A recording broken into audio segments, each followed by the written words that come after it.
Hello, Broderick Wallace here once again. And I'm going to read in the rain, which is pouring non-stop, a chapter from this book by Jonathan Tapsell, The Hidden Masters of Gurdjieff, chapter 7. And maybe you won't be surprised by the subject. It's such an interesting title, this chapter. It's called The Maps of Pre-Sand Egypt. We attract forces according to our being.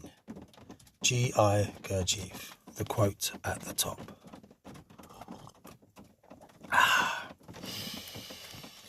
Gurdjieff said cryptically, "All roads lead to Balk. This time-worn place, once dubbed the mother of cities, is a mystical melting pot. The Magi, the Sufis, and the tantric teachings of Kalachakra are indelibly marked by its locality, and so too the name of Shambhala. Now, in our modern age, it finds itself placed within a relatively new country we call Afghanistan. But in its heyday, it was an empire boasting much advancement and learning. It was the birthplace of Zoroaster, the Sufi poet Rumi, and the first Aryan leader, Bhakti, who founded the original settlement according to Persian traditions. In some accounts, Padmasambhava was himself from this hallowed place. Alexander the Great, who married Roxana, the Balk princess of great renown, may have conquered the celebrated settlement, but paid dearly with his life. Legend has it the inhabitants poisoned him, and he perished there.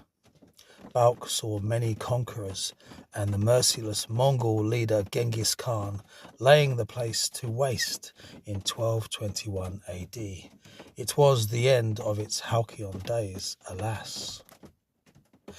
Gurdjieff referenced the city, but no one can be certain why. He wrote about the source of his teachings in the Sarmong Brotherhood as being taken not from Tibet, but a people known as Asors, an ancient people from Assyria who had fled and taken their knowledge with them. Gurdjieff composed a song with Thomas de Hartmann about the Asors, again giving a vital clue to some of his knowledge. The Maps of Pre-Sand Egypt. Gurdjieff spoke of his astonishment on discovering that the childhood tales his Asok father told him were word for word identical with the ancient cuneiform text of the Mesopotamian epic poem Gilgamesh. It is likely he is referring to the 12 clay tablets discovered at Nineveh in 1852 at the library of the Assyrian ruler King Ashurbanipal. This shocking realization caused Gurdjieff to immediately re-evaluate the authenticity and accuracy of the ancient myths.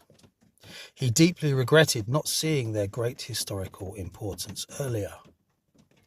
Another source of the Gilgamesh story, which may or may not have been read by Gurdjieff, was in the book of Enoch, found by Bruce in Ethiopia, as we saw in chapter 6. Gurdjieff hinted that fragments of his teachings were taken from the Asors, an ancient people whose civilization flourished between the 25th and 1st centuries BC, in the region now known as Kurdistan.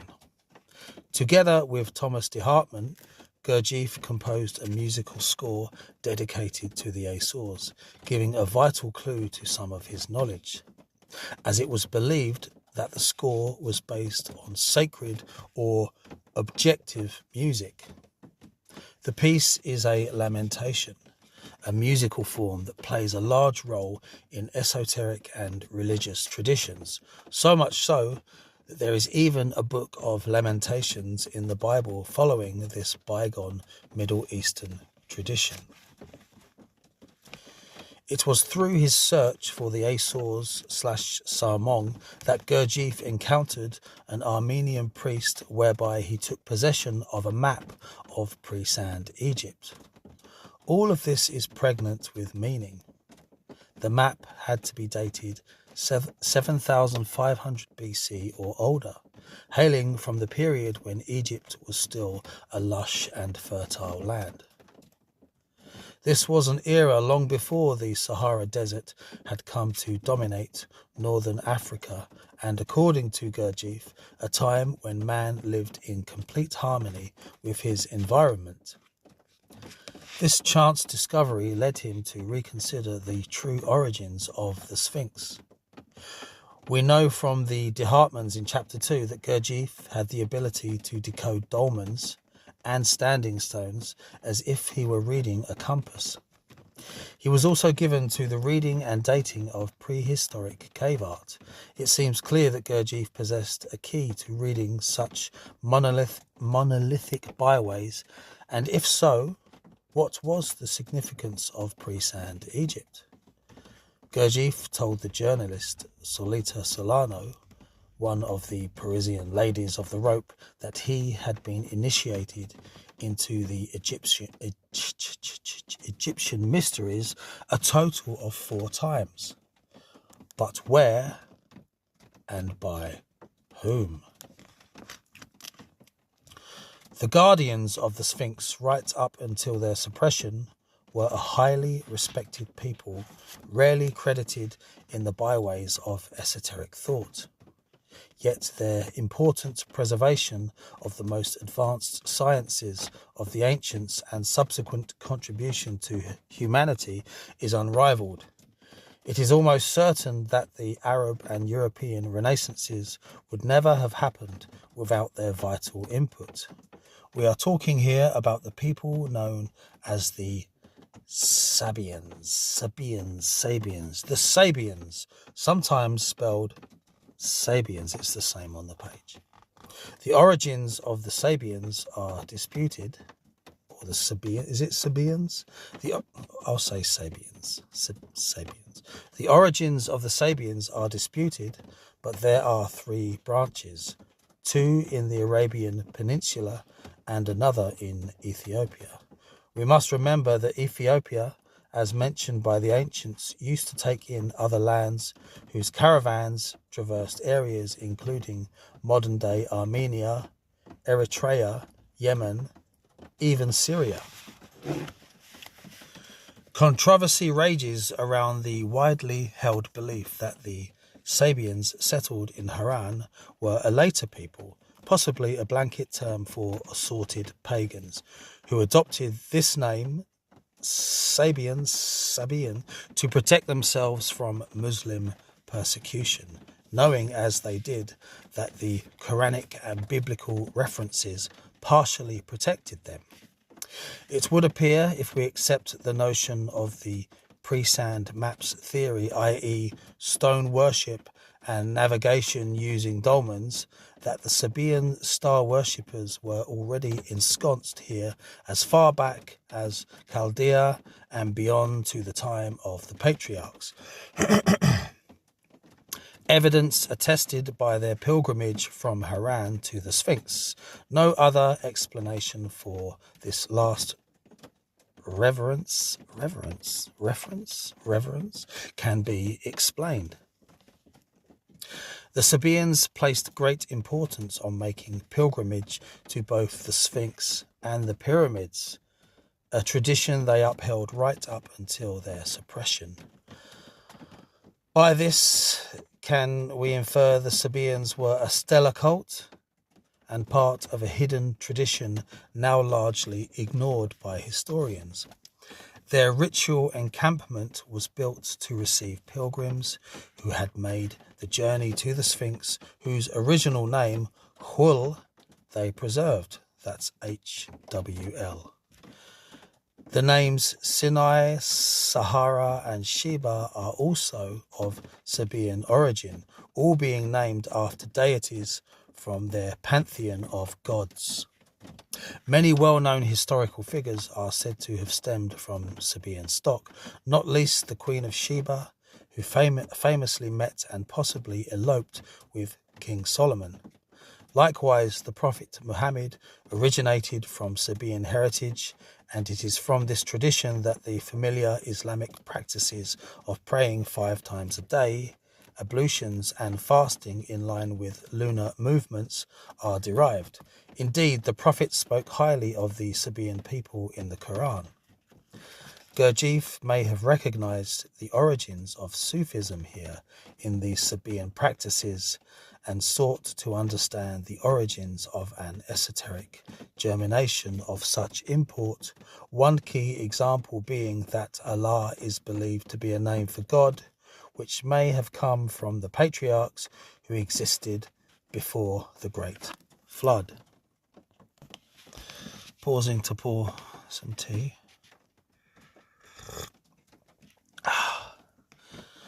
Sabian gods included Sin, pronounced Sheen, who was a moon goddess from whom Sinai takes its name. Her temple complex was found in Haran, known as the Blessed City, among the Taurus Mountains, being dominated by a tall, highly famed astronomical observatory known in the Akkadian tongue as Ihulhul, House of Rejoicing. Here the priests observed the complex celestial movements from their mighty tower. As a race of celebrated astrologers possessing a profound knowledge of the heavens, the Sabians became known as the people of the stars. Some consider them to have been worshippers of the pole star, a celestial body of great significance in all accounts of the masters and the hidden directorate. While the Sabians hailed from what we now call Turkey, their great affinity with the Sphinx caused them to observe the pilgrimage to Egypt and the monument, turning the page, and the monument of such crucial import to their religious beliefs. An ancient people whose tongue was purportedly derived from that spoken by the patriarch Enoch. They were tolerated in the region and allowed to practice their religion, in peace through the paying of tribute.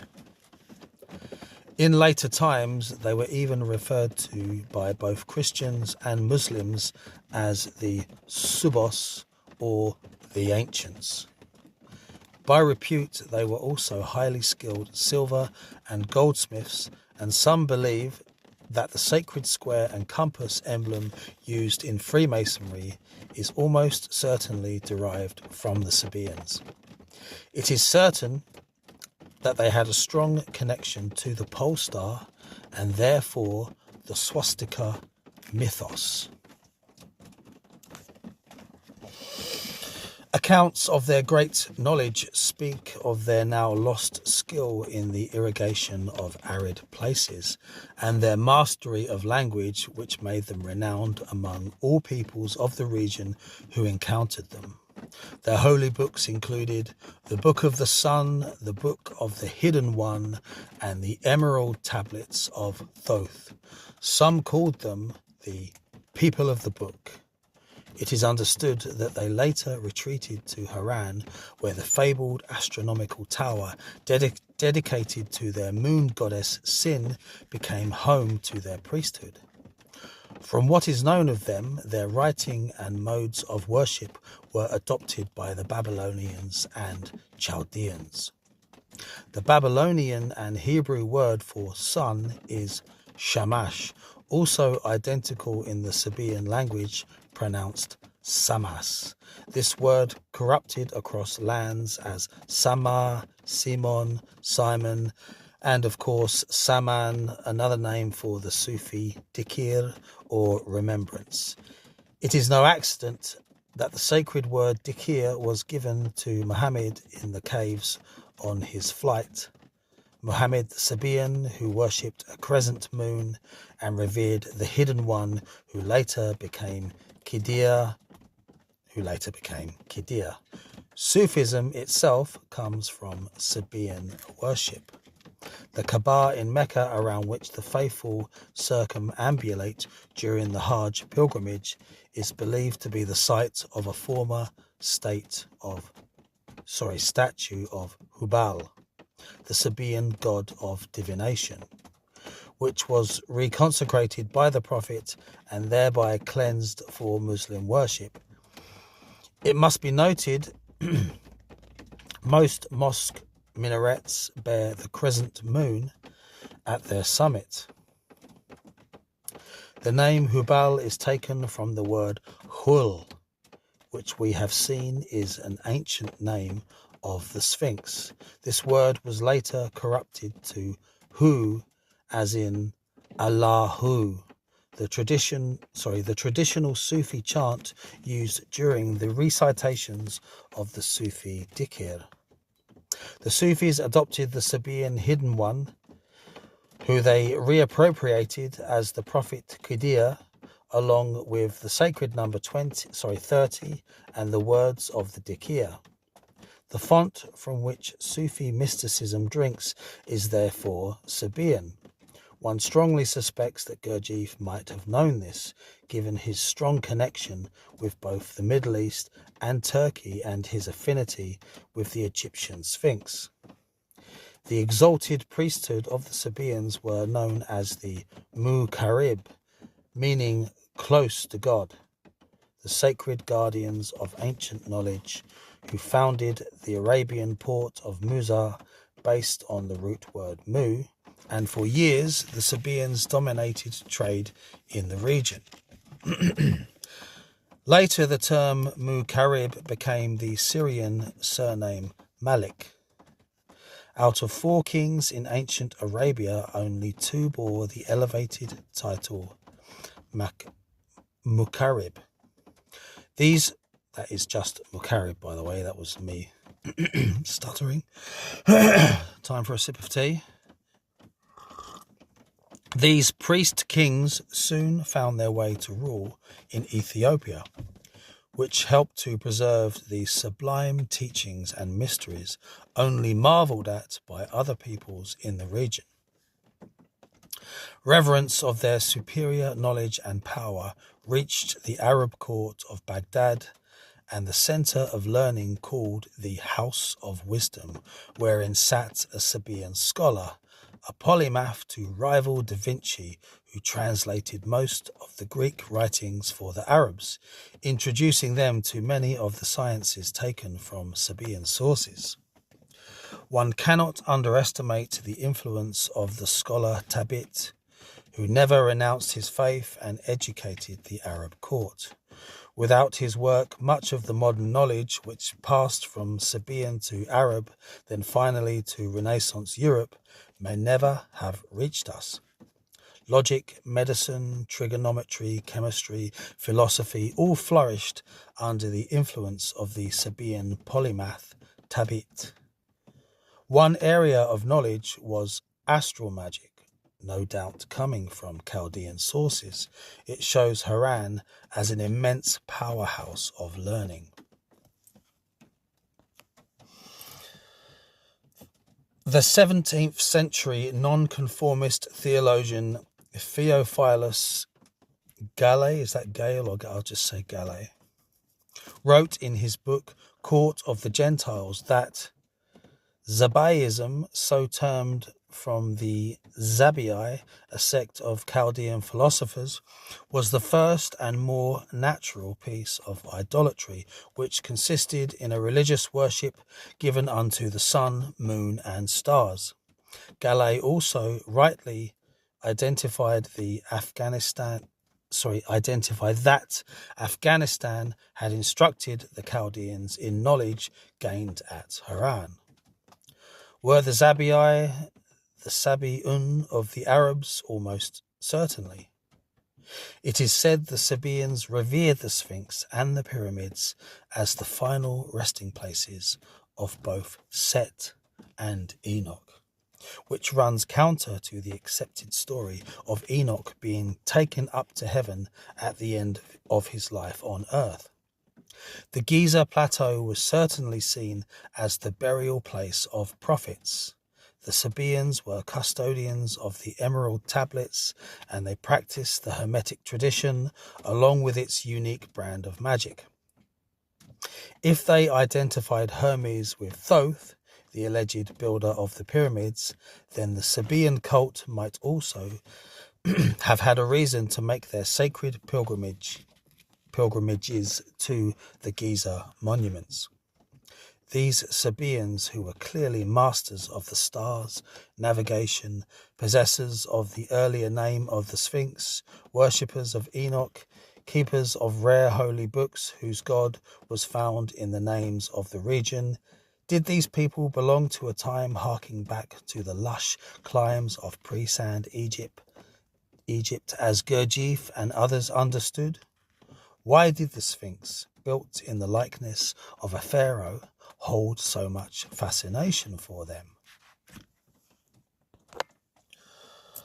Haran, City of Sin. In Chapter 2, we saw Gurdjieff taking J.G. Bennett to the caves of Lascaux. For some reason, the latter thought he may have caused offence in doubting Gurdjieff about the precise aging of the cave art. Bennett mused that the art the caves contained was around 20,000 years old, very much in line with theories of his day. Gurdjieff insisted otherwise, almost as though he could relate the etchings of bison, sphinx-like creatures, and so on to a particular historical phase, stating that the art was the work of a conscious school attempting to preserve their knowledge in the light of a great cataclysm. He firmly believed the art to be the work of an Atlantean brotherhood working some 7,000 to 8,000 years before. Gurdjieff's interpretation was so precise as to have caused Bennett to reconsider. As part of this revelation to his pupil, Gurdjieff spoke of the cave painting's use of a stag motif, an emblem employed by the brotherhood in question. According to Gurdjieff, the number of branches on the antler headdresses depicted on human figures denoted the attainment level of the person concerned. Perhaps the most significant aspect of Gurdjieff's apparent knowledge, now lost, was that within a few miles of the cave paintings there would be several dolmens acting as compass markers by which the cult's initiatory centre would be located. Could there have been a worldwide system to aid navigation, cleaved from stone? In the book of Genesis, the Bible tells us of Jacob's vision on his way to Haran. Taking one of the stones there, he put it under his head and lay down to sleep. He had a dream in which he saw a stairway resting on the earth, with its top reaching to heaven, and the angels of God were ascending and descending on it. Jacob is commanded to erect a stone-like pillar or dolmen, which he anoints with oil and names the Bethel stone. Beth is the Hebrew word for house, and El is indicative of divinity or God, so it becomes the stone which is a house of God. Both Jacob's ladder and the Bethel stone are linked to Haran, and this makes it remarkably similar to Gurdjieff's comments that certain stones mark the way to great centres of initiation.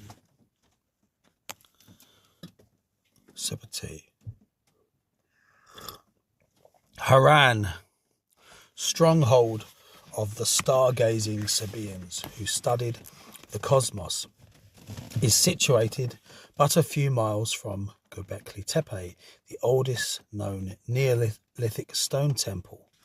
Haran is mentioned in the Bible as the place where Abraham and his wife set out to go to the land of Canaan, and according to tradition, it was founded by the grandson of Noah, Canaan, the son of Ham.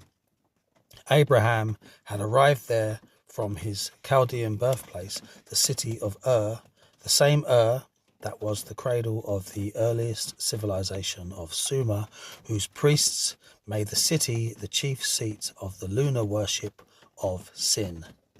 As for the Sabian Haran, its influential city, dominated by its astronomical tower, is mentioned several times in biblical stories, and again we catch tales of Gurdjieff, as if by chance. But this is not a Sunday school class. Haran is the springboard of the Hermetic tradition. Hermes, Thoth, Enoch, Idris, Qidir, Elijah. Haran is the crucible. Keen astronomers they may have been, but the Sabians also possessed a cult devoted to stellar mysteries, indelibly linked with the pyramids and the Sphinx, as attested by their own lengthy pilgrimage to Giza. The name of the moon deity Sin is often said to have been taken from an earlier pronunciation, Su-En, which itself, when magically reversed, became Ensu.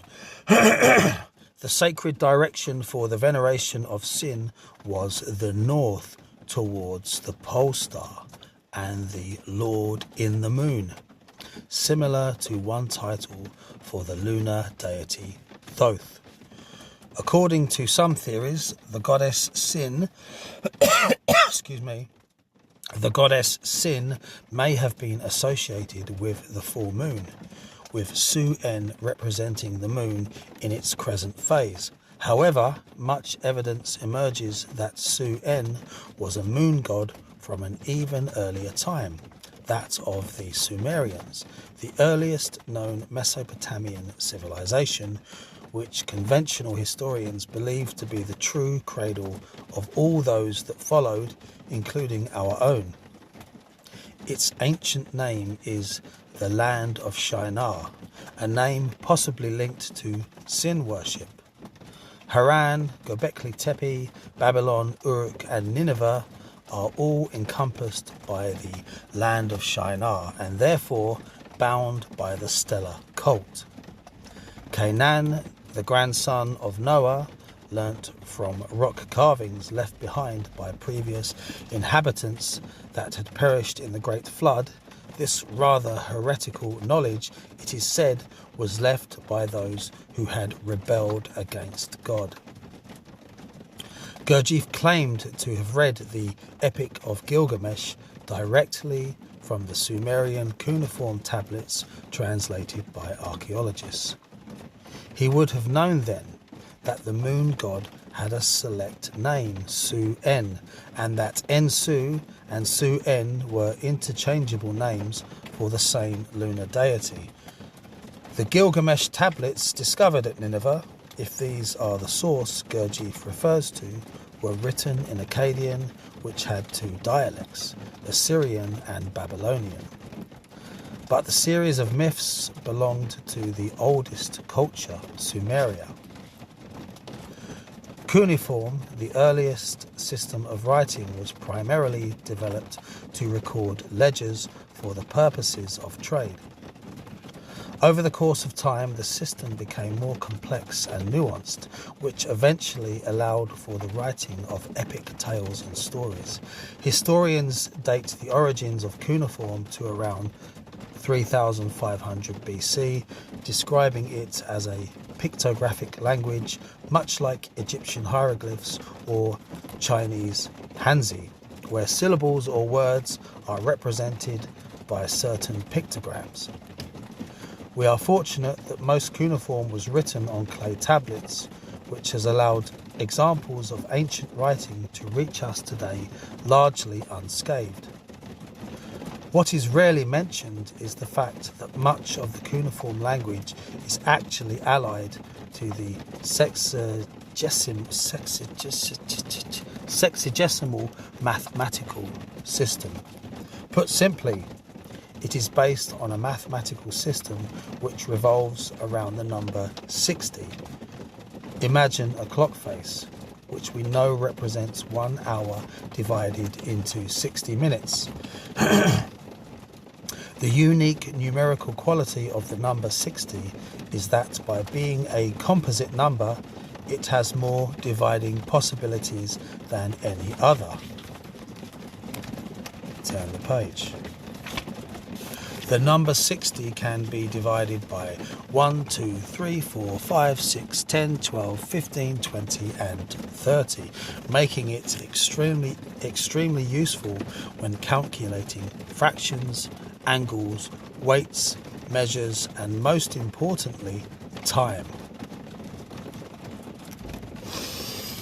One of the great advances that the Sumerians introduced was the number or value 0, without which the so-called Arabic number system could not have existed. That too is sexagesimal in origin. Clearly this civilization was more evolved than some that came later, negating the idea that everything is constantly advancing from age to age. Cuneiform is both a lexicon and a numeric system. The language revolved around a system, from what is known, where each character is both a letter, a number, and an entire word. This is our modern understanding of cuneiform, but there may have been additional values attached to the characters which we are unaware of. This system passed into Old Babylonian and later to Arabic itself, where it is reflected in its magical systems. The Sabians may also have been recipients of the Chaldean/Babylonian magic too. As such, all deities were assigned names, but were also classified by their corresponding numerical values. For example, the goddess Sin was 30, whereas her daughter Ishtar, being only half the worth of her mother, was 15. Likewise, the number 20 was assigned to the deity Samas, or Samas, who was worshipped on the 20th day of the month. Nana is equated, like Sin, to the number 30. Another aspect of cuneiform rarely mentioned is its link to astronomy.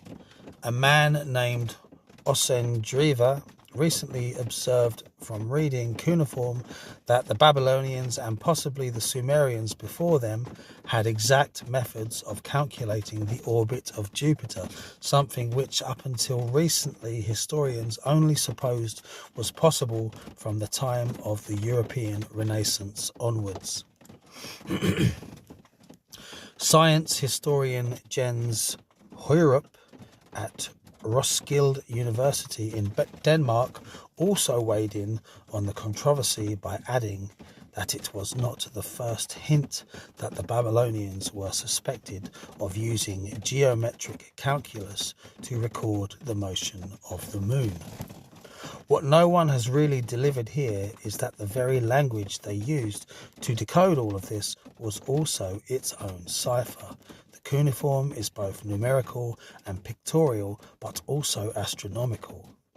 Now, if Gurdjieff is true to his word and had studied the cuneiform writings as he claimed, was this indeed the watershed of information that he purports to have found?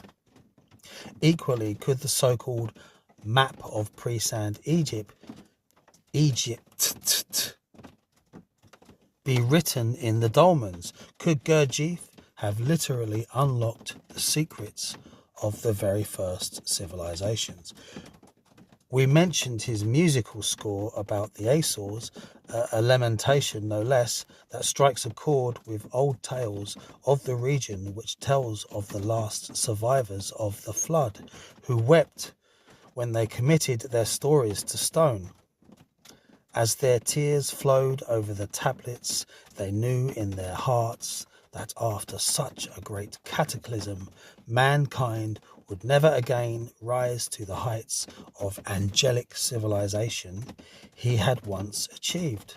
Again, this old tradition is bound up in mystery.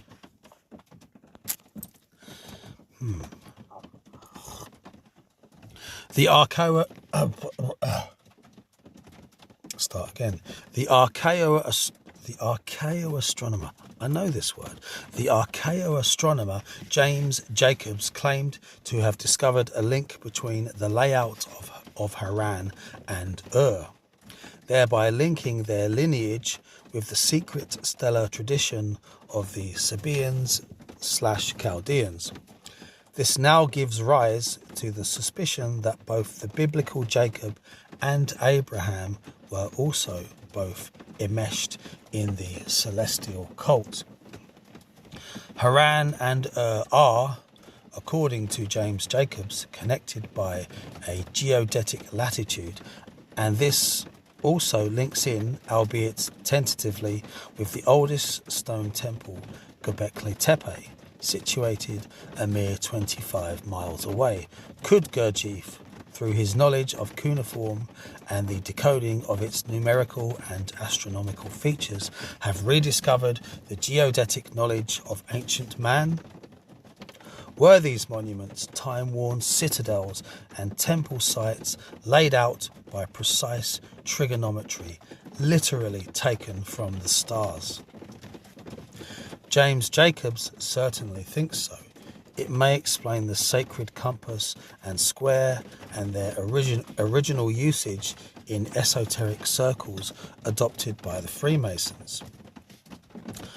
The Sabians ceased to exist much beyond the 13th century AD, but we can rest assured that much of their knowledge of science, mathematics, and astronomy has been bequeathed to us in the modern age via the work of the Sabian translator Tabit, based at the Baghdad court.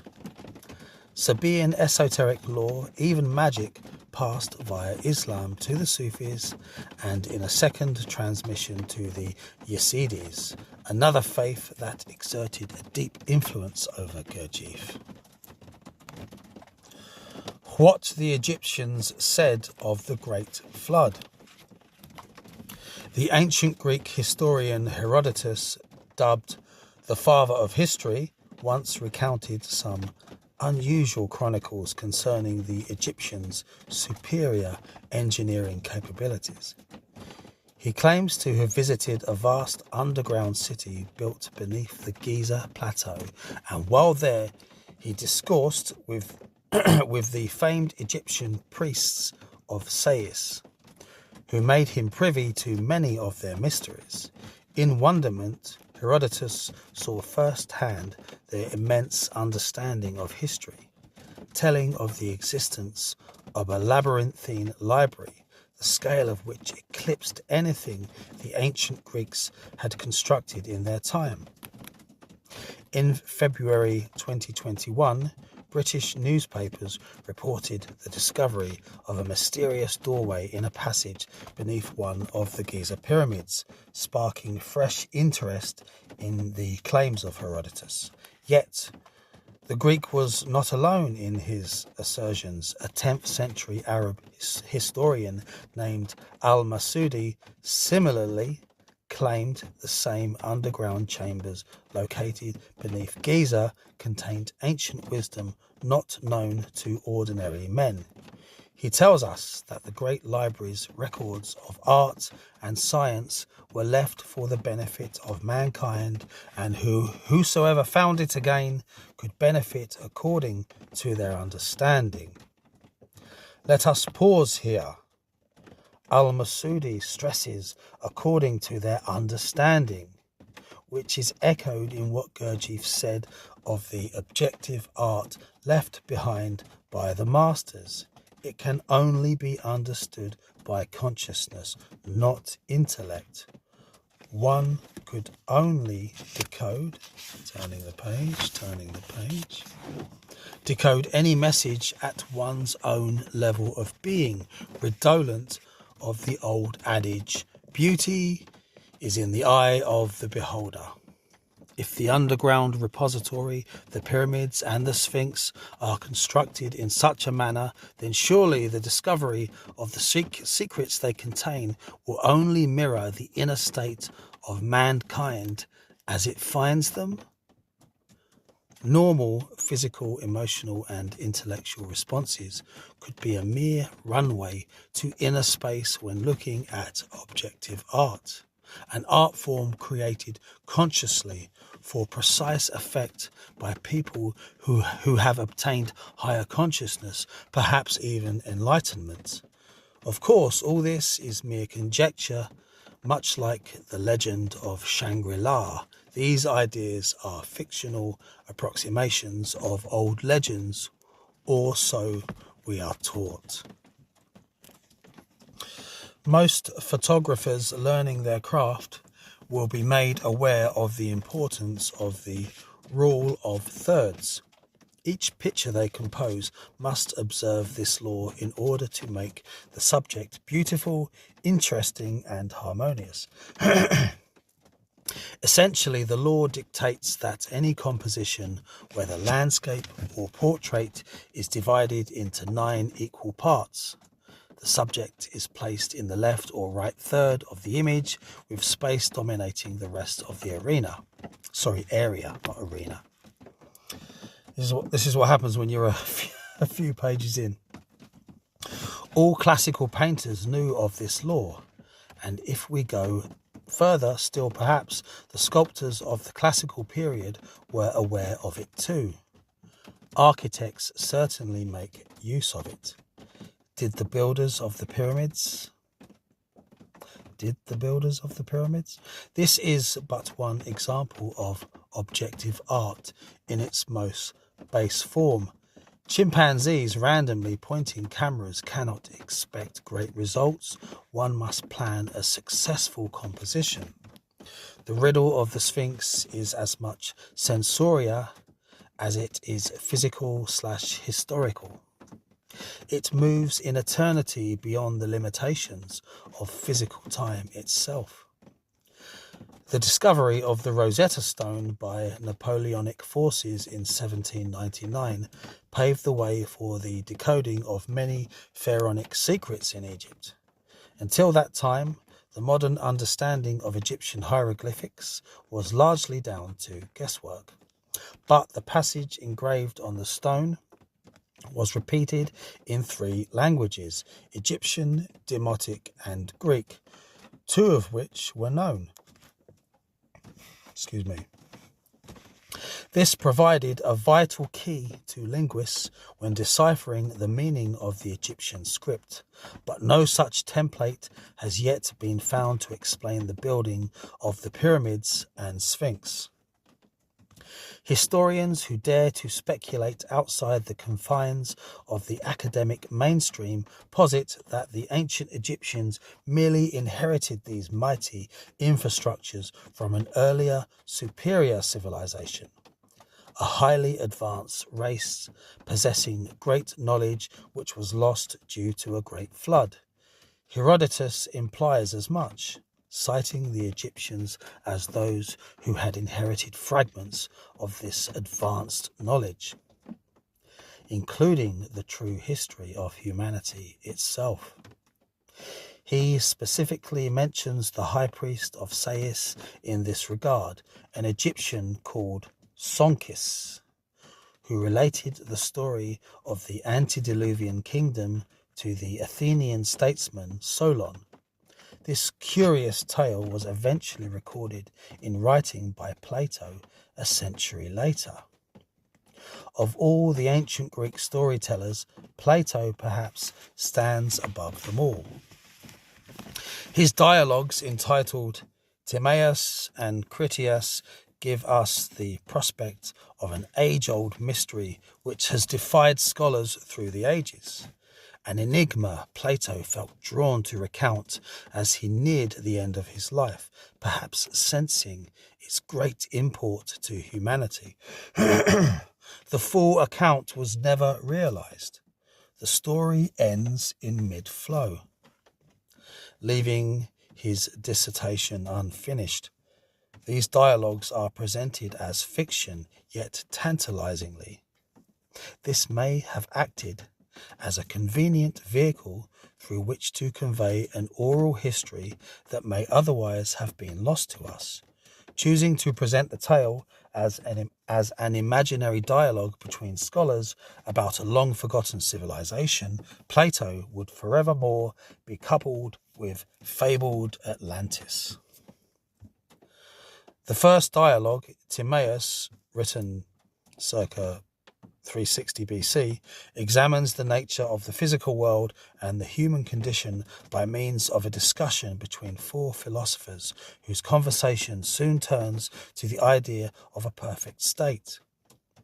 Timaeus refers directly to the real-life journey of the elder statesman Solon, who travelled to ancient Egypt as part of a trade mission. Among several other accomplishments, Solon credited with returning to Greece with the legend of Atlantis, although this is still a great bone of contention among historians. Solon, I think that was Solon, doesn't matter. The general consensus has since prevailed that Plato gave vent to his artistic license, embellishing the account of Solon and therefore cultivating the myth of Atlantis. In light of recent discoveries about ancient Egypt, can we now be so sure? Solon lived around 630 BC and is noted as being one of the great lawgivers and social pillars in Athenian democracy. As a statesman, democrat, poet, and social reformer who acted against the injustices of his time, particularly those tied to land and debt, his legacy survives to this day. In a broad sense, he was a prototypical socialist who believed in freedom from serfdom. He opposed the oppressive land ownership laws that often left farmers bankrupt and beholden to a higher landlord class as little more than indentured slaves. Solon was partially successful in his social reforms and greatly celebrated among Athenian democrats for his efforts. According to Plato's fictional account, Solon sojourned to Egypt as part of a trade mission and became a guest in the city of Sais, where he befriended the Egyptian priest Sonkis, who lived on the Nile Delta. Berating his Greek guest, the Egyptian priest accused him of reciting childlike stories in his account of the Greek pantheon, saying that Greek history was far older and more noble than its people knew.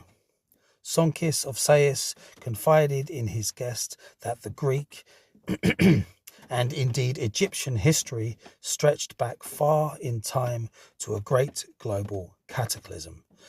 Excuse me. The priest told Solon that the Greeks had fought a war of global proportions, but had been effectively wiped out, leaving the survivors with no idea of their own history. However, the priest said the opposite was the case in Egypt, where knowledge of the event was still preserved. Softening his stance towards his guest, the Egyptian priest took Solon under his wing, sympathetically explaining that the Greeks were not in possession of any thought handed down by the ancients and therefore had no tradition by which to live. Through his accounts of Solon's journey to Egypt, Plato bequeathed to us the central story of Atlantis. Said to be an island state of harmonious development, whose populace had attained a high degree of advancement in every known discipline. It must be said that the name Atlantis is a Greek invention. No such name was used by the priest Sonkis. The Egyptian narrative tells of a place dominated by a mighty citadel surrounded by 3 concentric rings of land and encircled by canals. In the centre of the citadel stood the pillar of Poseidon. In the account entitled Critias, Plato explains that the pillar was central to a religion dominated by the bull, whose sacrifice was a central focus of the cult. That sounds familiar. 10 priest kings oversaw the rites dedicated to Poseidon, the principal god of Atlantis. The harmony of the Atlantean state was shattered, however, when a global war erupted.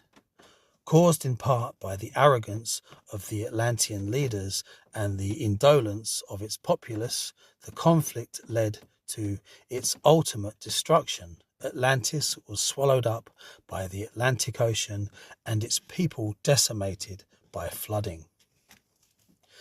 Having recounted the tale of Atlantis to the Greeks during a festival, Solon's story was consigned to the fiction shelves by the Athenians who heard it.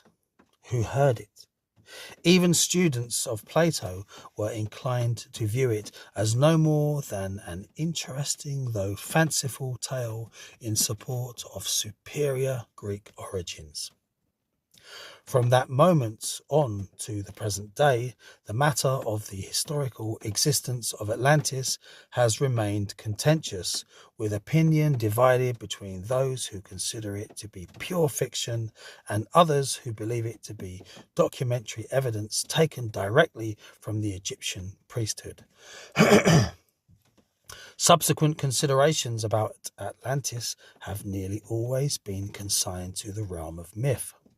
But in light of recent discoveries in Egypt, can we now be so sure that Plato's account of Solon is just fictitious drama? Of course, to conventional historians, any derivation from the accepted view that Atlantis is no more than a myth is seen as wishful thinking. Leaving Plato out of this for a moment, the Egyptian texts speak of 7 sages who brought civilization to the world, with the Egyptians carefully recording that the pyramids were built by Thoth during an earlier age than their own. All of this is identical to the 7 sages found in the Mesopotamian law, written in cuneiform, called the Apkallu/Apgal, or teachers of all wisdom, knowledge and magical sciences.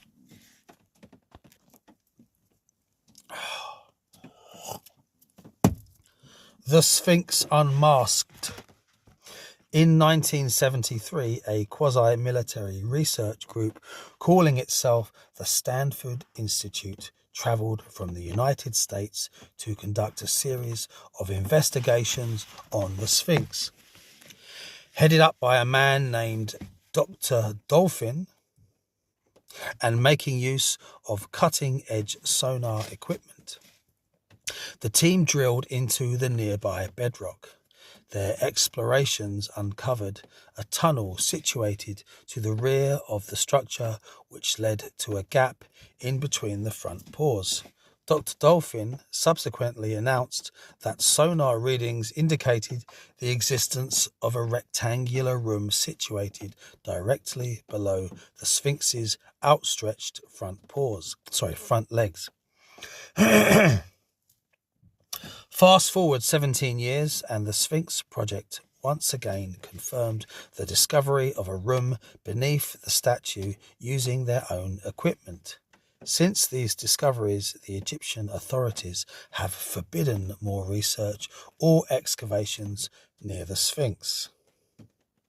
Other audacious researchers, perhaps rogue investigators, say this discovery is but the tip of the iceberg and that a metropolis lies beneath Giza, just as described by Herodotus. No evidence to support the findings of Dr. Dolphin or his team has yet been conclusive in our own times, but older reports remain. Other explorers, such as Arab explorer al-Masudi, have added their own accounts that appear to confirm the pyramids and the Sphinx are not what they seem. Such chronicles echo alternative views that Giza as we know it has not been fully explored, and many mysteries await discovery in the rock below. The Turin Papyrus records several kings before Menes, also known as Min, Mena, Meni, the so-called originator of a unified Egypt. Another record, the Palermo stone, goes further still by listing scores of dynasties before Menes. Another fascinating account reaches us from 200 years ago in that of Henry Salt, a British diplomat, and his companion, the Italian explorer Giovanni Caviglia, who in 1817 entered a number of underground passages leading to a huge chamber. They described these as catacombs, reporting paintings of birds and animals on the walls and even a zodiac of sorts there too. They could not continue onwards, describing the cave passages as uninviting. Perhaps they were driven back by the spiders and bats that reside there. These discoveries were made only a few hundred feet from the pyramids. It was, I'll try and say his name again, Caviglia. It's not that hard. It was Caviglia who dug out the sands around the Sphinx in later adventures, whereupon he discovered a series of steps leading to the pores, as if created for effect and to add a sense of marvel at the sandstone creature. The merciless desert winds put paid to his heroic efforts, and the trench his Arab labourers had created was soon backfilled once more. Another learned man, who had heard of the hidden chambers containing rare maps of remote antiquity beneath the pyramids, was Ma'mun, whose father was Caliph Harun al-Rashid, author of the greatly fabled The 1001 Nights. Ma'mun wasted no time in visiting the Sabians in Haran in 830 AD to discuss these mysteries. His name will ever be remembered for excavating the Great Pyramid to look for this stash, but he came away empty-handed. In 1992, turning the page, in 1992, a French engineer by the name of Jean Curissal went drilling in Giza, and his radar equipment uncovered evidence of a previously unknown shaft inside the pyramid pointing toward the Sphinx. It appears that people are ready to believe that there may have been a civilization that belonged to the fertile, lush plains of pre-sand Egypt.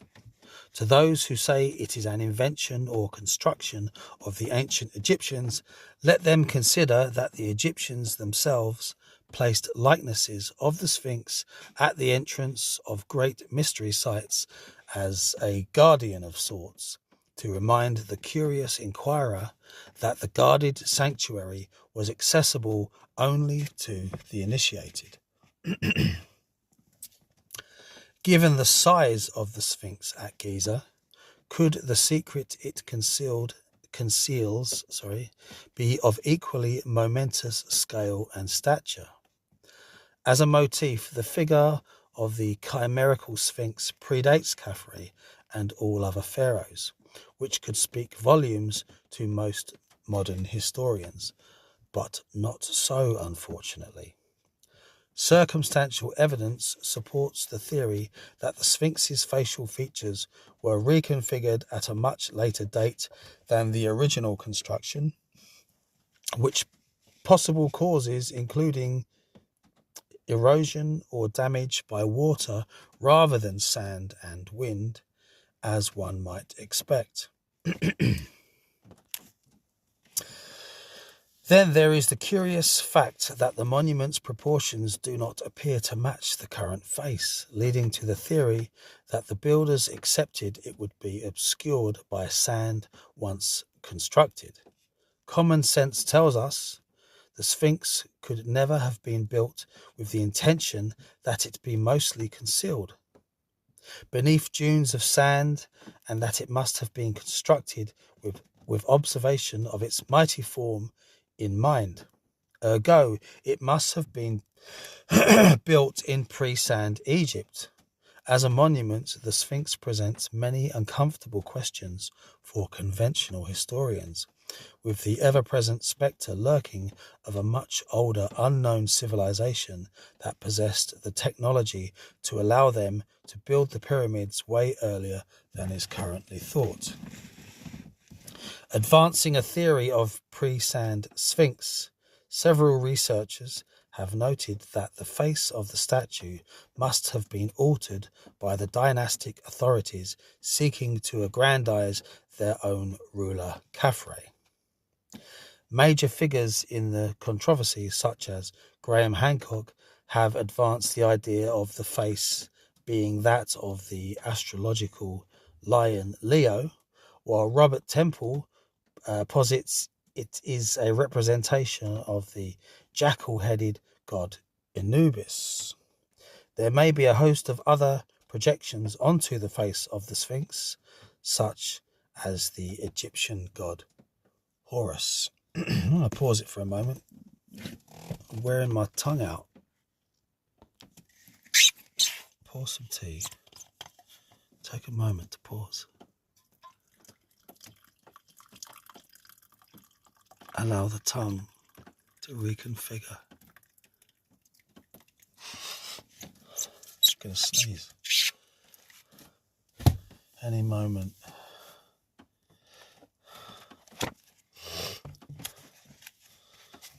Oh no, maybe not.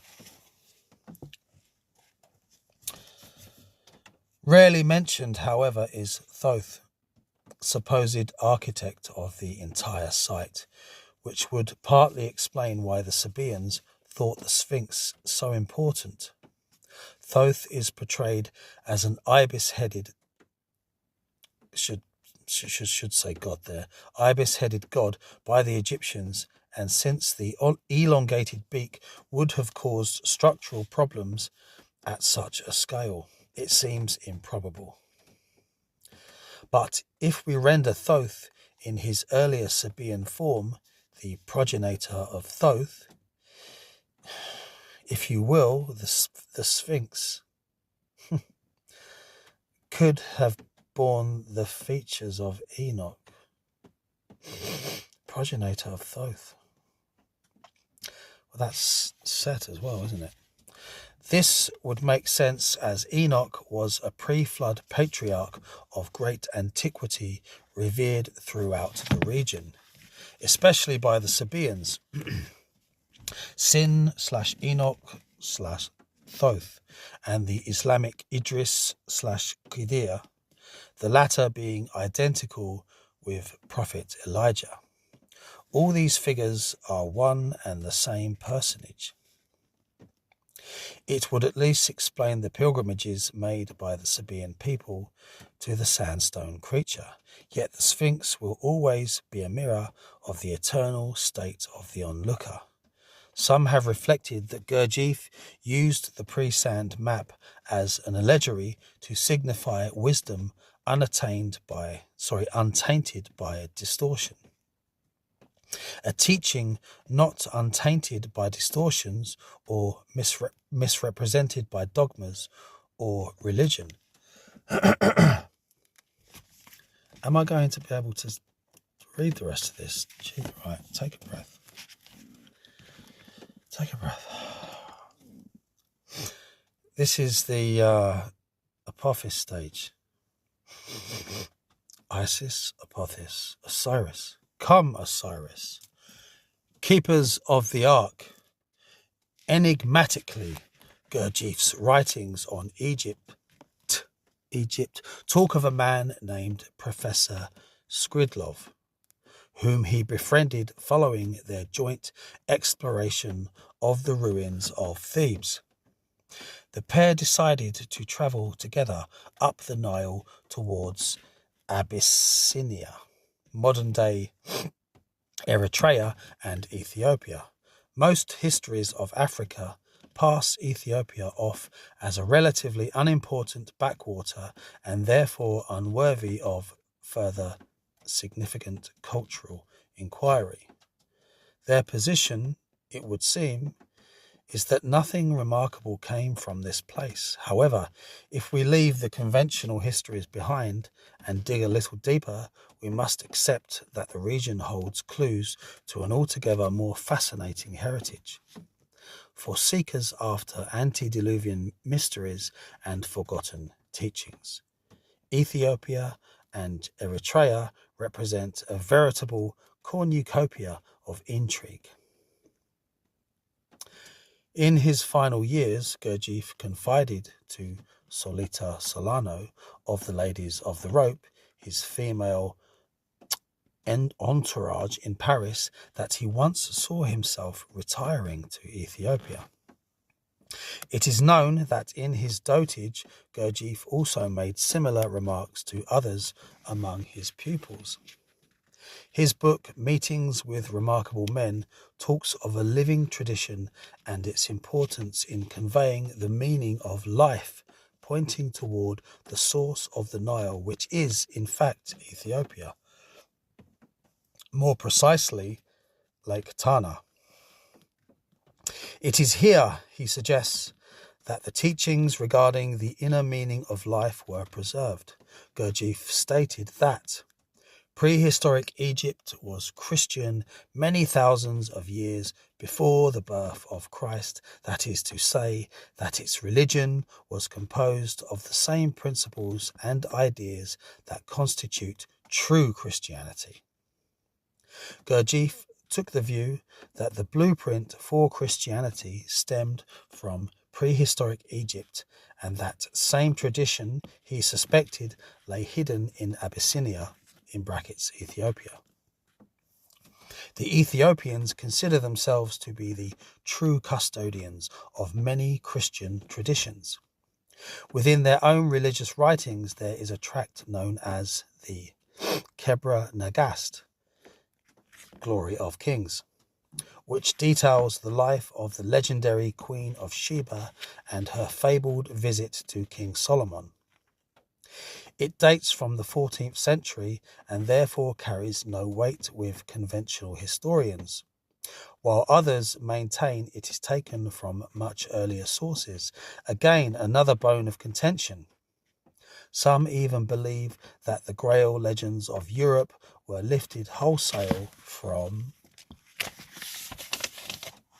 the Kebra Nagast by the German knight poet Wolfram von Eschenbach, who penned the famous 13th century epic Parzival. Examining this celebrated meeting between the fabled potentates, Solomon and Sheba, we know the latter was greatly enamoured with Solomon.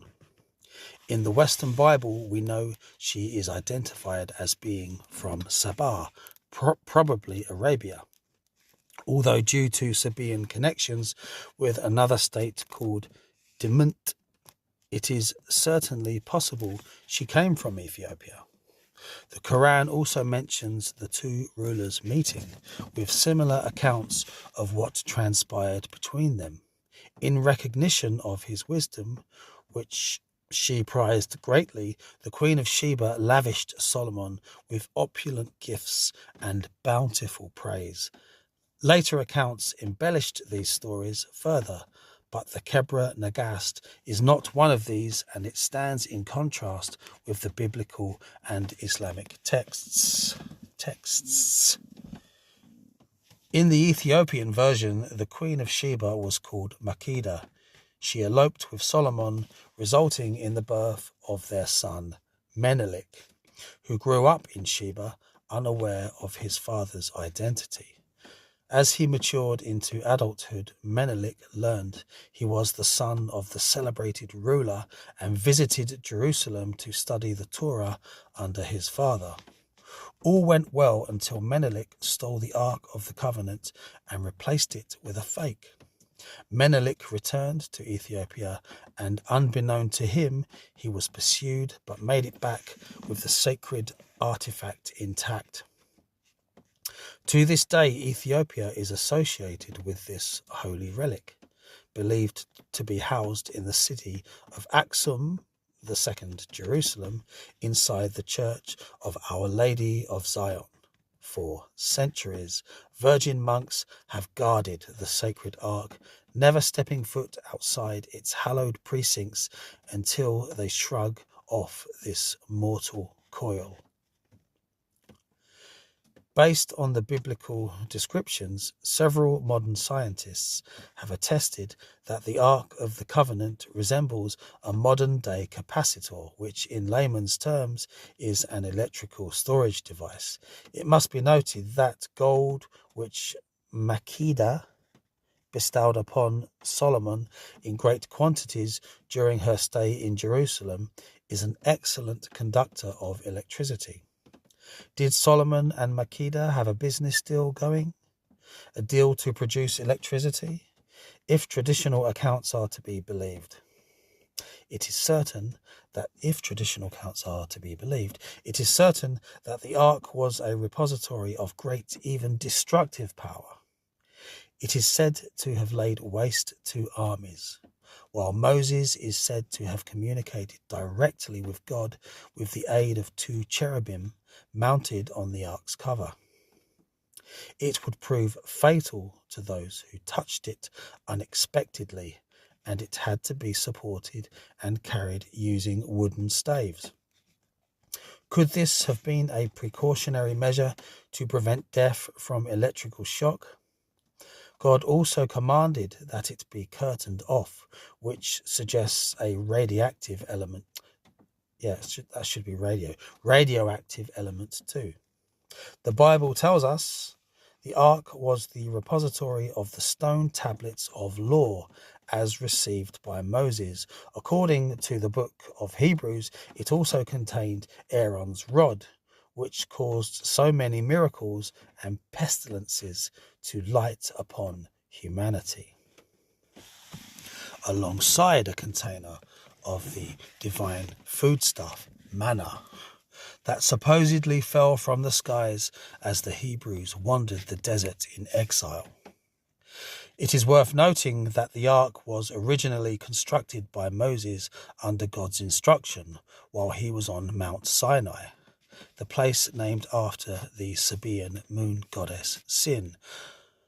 According to one theory regarding the ark's whereabouts following its disappearance from the biblical narrative, the relic was transported up the Nile to its source, Lake Tana, where it rested for 4 centuries before being moved once more under great secrecy to Aksum, where it resides to this day. Patriarch Abune Paulos, who was head of the Ethiopian Orthodox Tewahedo Church until his death in 2012, made statements partially confirming this position in the year of his enthronement. Several conventional historians have poured scorn on such theories with great venom. During the same year of 1992, a professor named Ullendorf, a specialist in Ethiopian studies in London, issued a claim that he had personally inspected the artifact in Aksum during the Second World War. Ullendorf tells of an empty wooden casket dating from the late medieval period, a revelation that seriously undermined the claims of biblical treasures held by the Ethiopian priesthood. While such commentaries appear to debunk the Ethiopian theory, there are many potential resting places for the Ark of the Covenant and every reason for those holding plundered relics to conceal their looted treasures, if such things ever existed. Some have suggested that the priests guarding the object at Aksum do not use the word ark at all, but refer to their treasure as a tablet. Could this be in reference to the tablets given by God to Moses? It will be remembered that he received these after 40 nights on top of Mount Sinai. Yet more stories of sacred stones from the Bible. In chapter 6, we touched briefly on Bruce's discovery of the Book of Enoch, which displayed remarkable similarities with texts subsequently found among the Dead Sea Scrolls. The Jews also preserved fragments of the Book of Enoch, and as we have seen, the Sabians identified themselves as being the offspring of Enoch and therefore the bearers of his teachings. The account we have of the patriarch Enoch places him historically before the Great Flood. One of Enoch's sons, Sabi, reputedly founded the Sabian, or what it just says, or W in brackets, religion which bore his name. A keen worshipper of the planets, Sabi saw the influences of the heavenly bodies at work on the earth, and a priesthood arose centered on his starry creed. Early accounts, including the Bible, point towards the Sabians' adoration of the pole star in particular, in whose direction they were said to offer their prayers. Several later sects have their histories closely entwined with the Sabian mysteries, one such being the Baptizers, who some sources say later retreated to Haran, the city of the tower of the Sabian moon goddess Sin. Leaving this aside for a moment, Enoch and Ethiopia come ever closer to the Mashafa Enoch, the Ethiopian Book of Enoch, the manuscript penned in a script called Giza, discovered by explorer Bruce. Enoch is a cornerstone of Ethiopian belief, whereas in the West he is largely a pre-flood Old Testament figure. The rediscovery of the Book of Enoch, with its strange tales of angelic intelligences called Watchers, has not been ascribed proper significance, but it does reinforce Ethiopia as the preserver of forgotten knowledge and perhaps as a valued custodian of the pre-flood histories of humanity. Gurdjieff knew that at the source of the Nile lay Lake Tana, the largest lake in Ethiopia, and it was here he felt sure the knowledge of Egypt had been transmitted to Abyssinia in the Horn of Africa, Ethiopia, Eritrea. He focused on a place where the Lake Tana community commemorated the Ethiopian Christian festival of Timkat, a rite of baptism.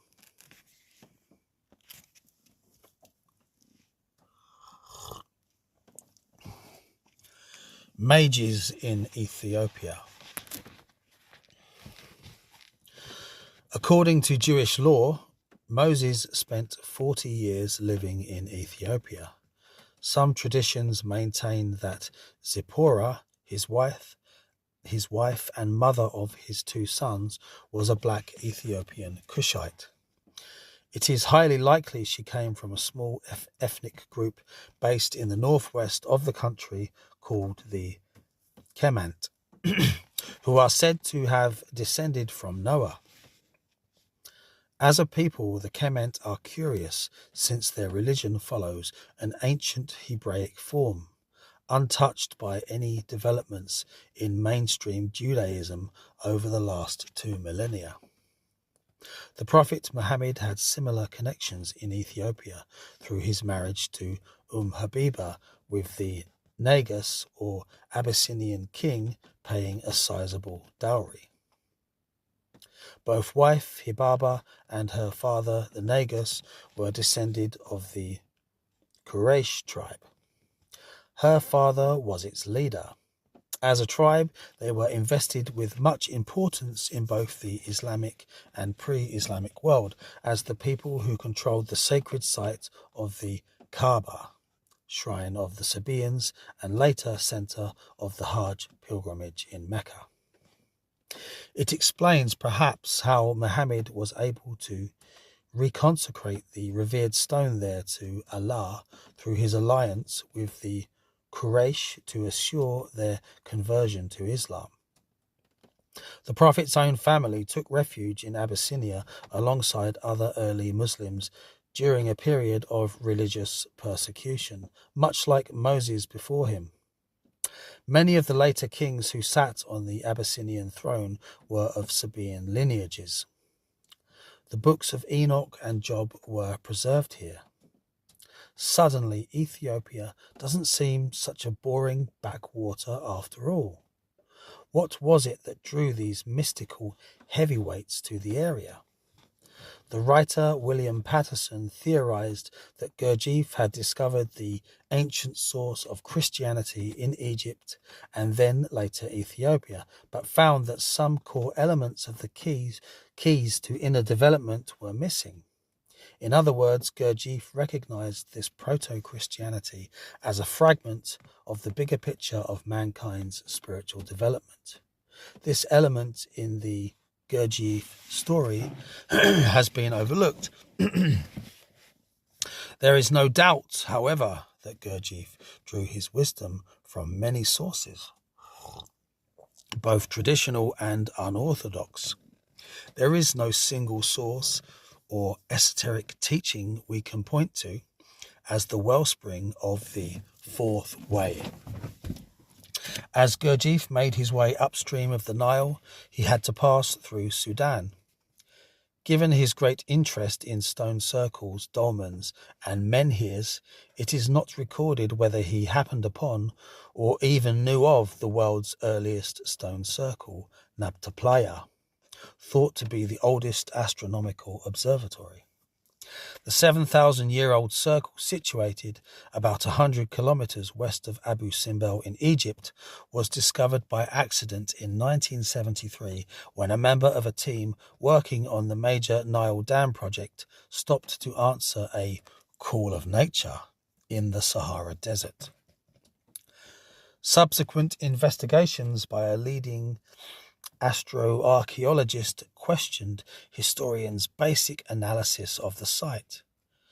Professor Emeritus of Colorado University, a man named Malville, said of the discovery, "I discovered that these stones were part of an alignment that radiated out from a major tumulus, in square brackets, burial mound. Malville says, a pile of these megaliths formed the covering of a tomb, and it turned out that every one of the megaliths that we found buried in sediment formed a line, like spokes in a wheel radiating out." Kim Malville has spent decades studying solar and astroarchaeology. His background in physics is very problematic for those who wish to dismiss the stone circle as a throwback to primitive times. It appears the circle is very complex indeed, measuring certain astronomical movements with great precision. A person in possession of a map of pre-sand Egypt could perhaps have been aware of this Neolithic site. Gurdjieff himself said of the pre-sand map that he came to an altogether different understanding, not only of the Sphinx, but other monuments too. He even abandoned his search for the Sarmung Brotherhood following the discovery of the map. It completely reframed his understanding of these ancient schools and their antiquity, leading to a complete realignment of his own quest for enlightenment. Was Napta Playa on map of pre-sand Egypt too?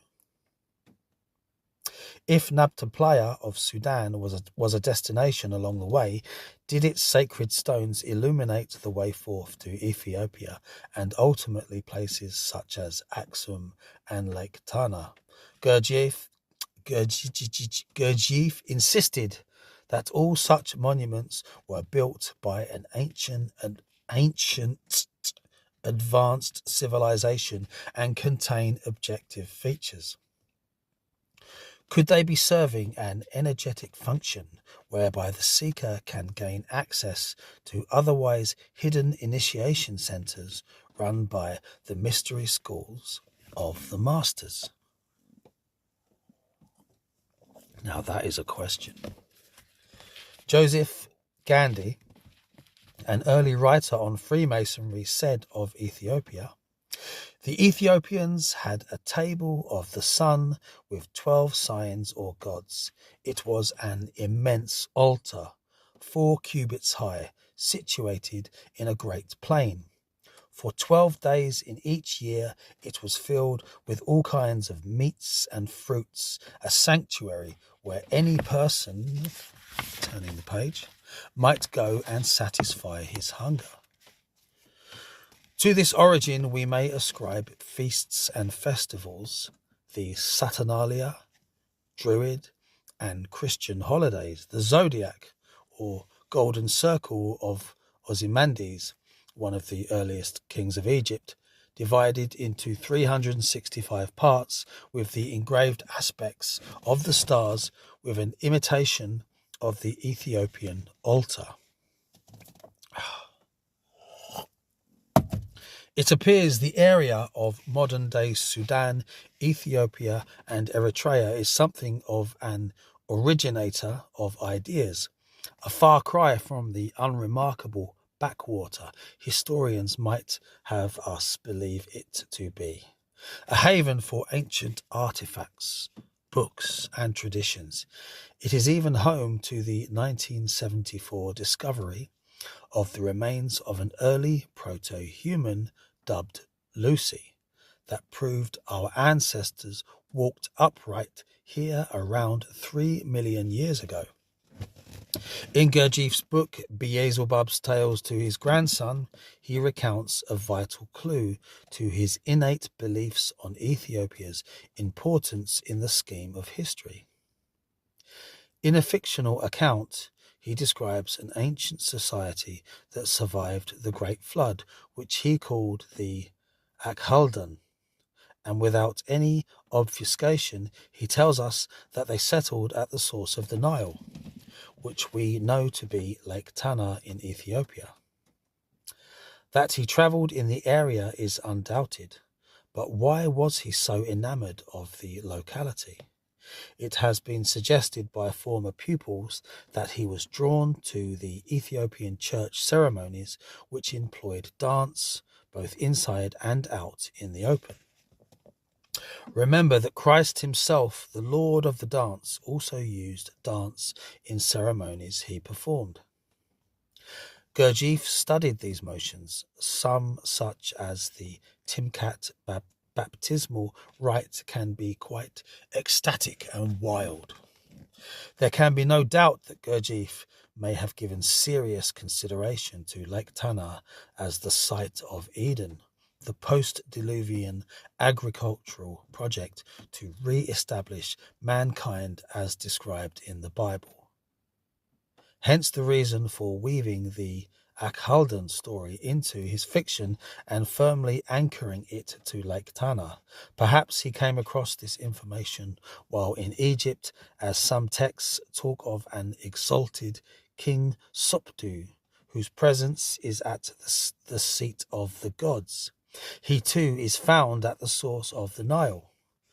This equates to the star Sirius, another Masonic symbol and one closely entwined with Egyptology. In fact, one ancient name for the river was Sopdu. New Year falls in the Ethiopian religious calendar on or around June the 24th, which aligns it closely with the Masonic feast of St. John, Midsummer's Day.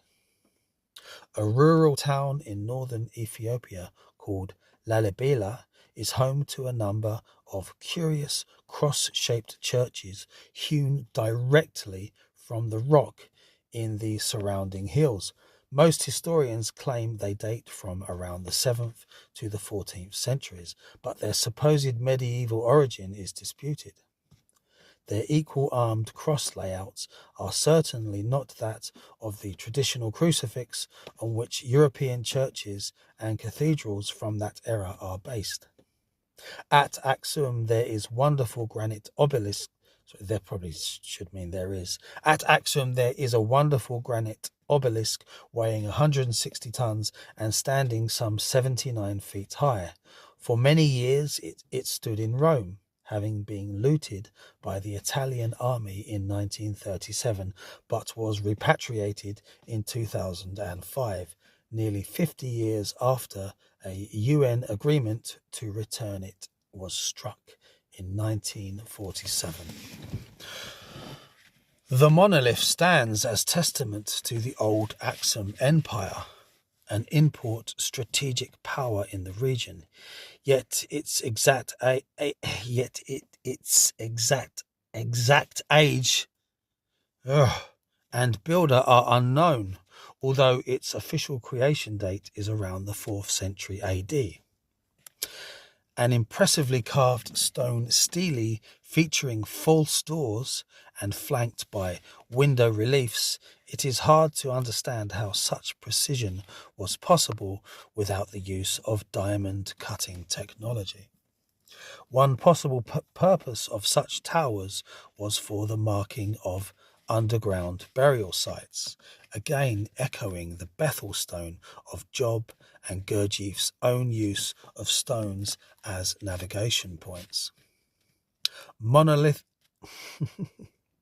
We're getting near the end. Monolithic sites abound in Ethiopia, perhaps the most remarkable being Tia, a UNESCO World Heritage Site many miles south of Tana. Take a breath. Strange carvings on the stones include what appears to be a jet aircraft. Yeah, sure. Whether this is a representation of the sky chariot used by Solomon in Ethiopian legends is unknown. Unbroken Solomonic rule ended in 1974 due to Soviet intrigues supporting an armed insurrection against the last emperor, Haile Selassie, who could trace his direct descendancy from that of Solomon and Sheba's son Menelik, the man who inherited the pillaged ark. Take a pause. To write Ethiopia off as uninteresting historical aside or a far-flung backward is sheer ignorance, forgetful of the great cultural longevity of the peoples who live there. Clearly, it is an heirloom to prehistory, perhaps one of great import, as Gurdjieff made clear in both his fiction and in off-the-record comments to his pupils, such as Solano, Knott, and Bennett. Colonel Arthur E. Powell, theosophist and writer, lived between 1882 and 1969. His literary output was impressive, but one volume in particular, entitled The Solar System, published in 1930, detailed much of what Gurdjieff had held to himself. He described what are called root races connected with Aryan tribes. In his account, Colonel Powell clarifies, this is getting hard. We are near the end. Colonel Powell clarifies where the Atlanteans settled after the flood waters receded. He says, about 200,000 years ago, Egypt was submerged and remained so for a considerable period. When it emerged again, it was once more peopled by the descendants of its old inhabitants, who had taken refuge in the Abyssinian mountains, and by fresh bands of Atlantean colonists from various parts of the world. A considerable immigration of the sixth sub-race, the Akkadian, helped to modify the Egyptian type. This was the era of the second divine dynasty of Egypt, the rulers again being initiated adepts. Whether one accepts his account or not, it is certainly redolent of the information passed on by Gurdjieff on the subject. Even the name Akkadian is similar to Akkaden, as if drawn from a similar source. Inside the secret doctrine written by Madame Blavatsky, she explains and reminds us of Herodotus. He was apparently shown by the Egyptian priesthood the statues of kings that had ruled back in the midst of time. His guides explained clearly that it was pointless to relate these histories unless one understood the previous root races that preceded the modern human. As we have touched upon, there are many skeleton remains that don't add up to our neatly calculated history of Darwinian evolution. Ethiopia is one such crucible where history is smelted. A common thread in all these accounts taken from the peoples of yesteryear is that they did not claim to have built the monuments, nor written the scriptures, nor even mapped the stars. In all cases, they refer us to the gods, or the servants of the gods, like Enoch. None of them profess to have had the necessary knowledge. Gurdjieff took this literally and may have really taken on board that although he may have found Eden, he had not found the missing fragment of wisdom that eluded him. Whew. I haven't had to say that many words for years, I think, in a row. So why did I read that chapter? Well, I mean, it's got some weird stuff in it, you know. I mean, who am I to give my opinion anyway? But like, there's some weird stuff in there, but it's mostly just fascinating. Why? Because of Gurdjieff, because of the Sabians, because of the stars, because of the pyramids, because of the Sphinx, because of all these other connected lands and ideas, and it's just that was a fine, meaty meal of scholarship there. I do think so. Okay. So whoever is the publisher or whatever, don't be mad at me. I've just advertised your book. And there's a picture of the Sphinx there on the back there, as we can see. And so go out and buy it if you want to read the whole thing. Fascinating character, Gurdjieff. I wish I had more time. It's always like this, you know. You have to specialize. You have to stay close to what you're aiming to master, right? You can't wander too far, but sometimes there are people that are just too interesting, and Gurdjieff is one of those guys. I bid thee good night, good sirs and madams.